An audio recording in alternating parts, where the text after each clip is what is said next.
Hello viewers, আসসালামু আলাইকুম। হুমায়ুন স্মৃতি ব্লগ থেকে আমি স্মৃতি বলছি। যে যেখান থেকে আমার ভিডিওর সঙ্গে আছেন তাদের সবাইকে অসংখ্য অসংখ্য ধন্যবাদ। কালকে তো আমার ভিডিওতে সবাই দেখতে পেয়েছেন যে আমি আমার ননদের বাসায় এসেছি। আমরা তো আসার পর আর কোনো ভিডিও করা হয়নি। এটা হচ্ছে বিকেলবেলার একটা ব্লগ। আমরা ছাদে এসেছি কাপড় তুলতে। আমি আর আমার ননদ কিন্তু কাপড় তুলতে এসেছিলাম। এই যে আমার পুস্কো ননদের মেয়ে আমাদেরকে খুঁজতে খুঁজে না পেয়ে একাই কিন্তু ছাদে চলে এসেছে। আমি তো দেখে পুরো অবাক হয়ে গেছে যে এইভাবে কিভাবে ও আসে। তখন আমার ননদ বললো যে ও আসে, আমাকে না পেলে ও কিন্তু ছাদে চলে আসে। এরকম ভাবে কিন্তু বাচ্চাদের একা একা চলাটা আমার মনে হয় খুবই রিস্ক।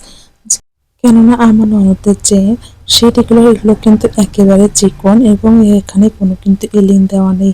আর যেহেতু ছোট মানুষ, তারপরও আমার একটু ভয় তো লাগবে, তাই না? কাপড় চোপড় নিয়ে এসে এটা সন্ধ্যাবেলা ভাবছি একটু রুটি খাবো এবং মোর সালাম তো পরোটা পছন্দ করে, কয়েকটা পরোটা বানিয়ে নেব। আমার ননদের পাশার এক ভাবি, উনি হচ্ছেন বিহারি। উনি কিন্তু অনেক অনেক সুন্দর রুটি বানান, দেখুন কত সুন্দর করে গোলাটা তৈরি করে রুটিটা তৈরি করছেন। আর আমার ননদ কিন্তু অন্যদিকে রুটিটা সুন্দর করে ভেজে নিচ্ছে। তাই দেখে তো আমি অবাক। আমরা সাধারণত কিন্তু যখন কাঁচা আটাতে পানি দিয়ে এভাবে গোলা তৈরি করি তখন কিন্তু এতটা সুন্দরভাবে পারফেক্ট করতে পারি না, কিন্তু উনি এত এত সুন্দর করে পারফেক্ট ভাবে তৈরি করেছেন দেখে তো আমি অবাক। হয় শীতকালে কিন্তু সকালে কিংবা সন্ধ্যা যে কোনো সময় কিন্তু রুটি খেতে অনেক বেশি ভালো লাগে। রুটি কিংবা যে কোনো পিঠা পুলি খেতে অনেক অনেক বেশি ভালো লাগে, তাই না? যেহেতু শীতকাল মানে কিন্তু পিঠা পুলি খাওয়ার ধুম। আমরা কিন্তু বাঙালিরা কিন্তু শীতকাল আসলে কিন্তু জমিয়ে খাওয়া দাওয়া করি, পিঠা পুলি অনেক অনেক কিছু। এইদিকে ঘুম থেকে সকালবেলায় উঠে দেখতেছে আমার ননদ ভাপা পিঠা বানানোর জন্য আটা রেডি করছে। এইদিকে আমিও আসলাম, ভাবছি দুজনে মিলে সুন্দর করে পিঠাটা তৈরি করব। আর এদিকে আমার ছোট্ট বুড়ি বসে বসে আছে। যেহেতু এখন শীতকাল, ভিতরে রান্নাঘরে কিন্তু অনেক অনেক বেশি ঠান্ডা পড়ছে। আর এদিকে সিঁড়ির কাছে এমন একটা ছোট্ট চুলা বানিয়েছে, সেখানে কিন্তু রান্না বান্না করে। আর এখানে এত এত বেশি রোদ এসেছে যা বলার মতো না। রান্না বান্না করতে কিন্তু অনেক বেশি ভালো লাগছে।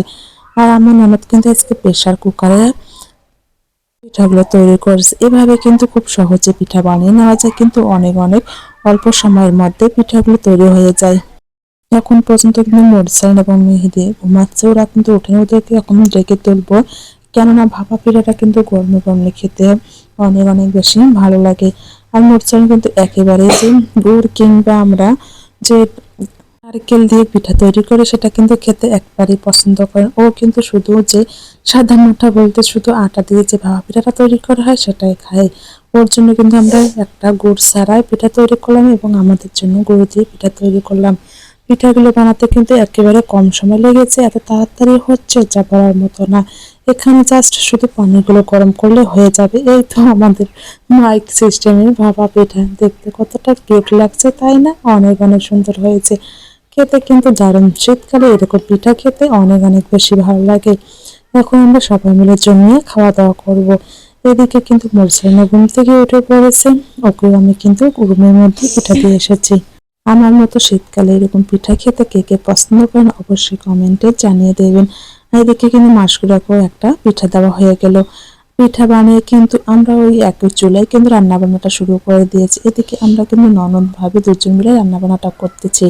এইদিকে আমি পেঁয়াজ, রসুন এবং কাঁচামরিচ সুন্দর করে ভেজে নিয়ে পাতাকপি রান্না করব। অন্যদিকে কিন্তু আমার ননদ মুরগি কাটতেছে, মুরগিতে চামড়াগুলো থাকে সেগুলো সুন্দর করে বেছে নিচ্ছে। আমি এবং আমার ননদ দুজন মিলে রান্না বান্নাটা সুন্দর করে কমপ্লিট করতেছি। একা হাতে রান্না করতে কিন্তু অনেক অনেক বেশি সময় লাগে, সেই জন্য আমি ভাবলাম যে দুজন মিলে যদি রান্নাটা করে তাহলে কিন্তু খুব তাড়াতাড়ি রান্নাটা হয়ে যাবে। আর আমরা কিন্তু রান্না করতে এসে অনেক অনেক বেশি গল্প অনেক কথাই বলতেছি। এরকম কথা বলতে বলতে রান্না বান্না হয়ে যাচ্ছে, আমাদের কিন্তু অনেক অনেক বেশি ভালো লাগছে। আমরা আজকে রান্না করেছি পাতাকপি এবং চিকেন রান্না করছি, যেহেতু মুসলিম চিকেন খেতে অনেক বেশি পছন্দ করে, এবং পালং শাক। সবগুলো রান্না আর আপনাদের সঙ্গে শেয়ার করা হলো না, কেননা এখানে এতটা পরিমাণ রোদ এসেছে। আমি যে ভিডিও করতে এসে দেখতে পারছেন আপনারা, ভিডিওতে কিচ্ছু দেখা যাচ্ছে না, সেই জন্য সবগুলো রান্না আপনাদের সঙ্গে শেয়ার করা হলো না।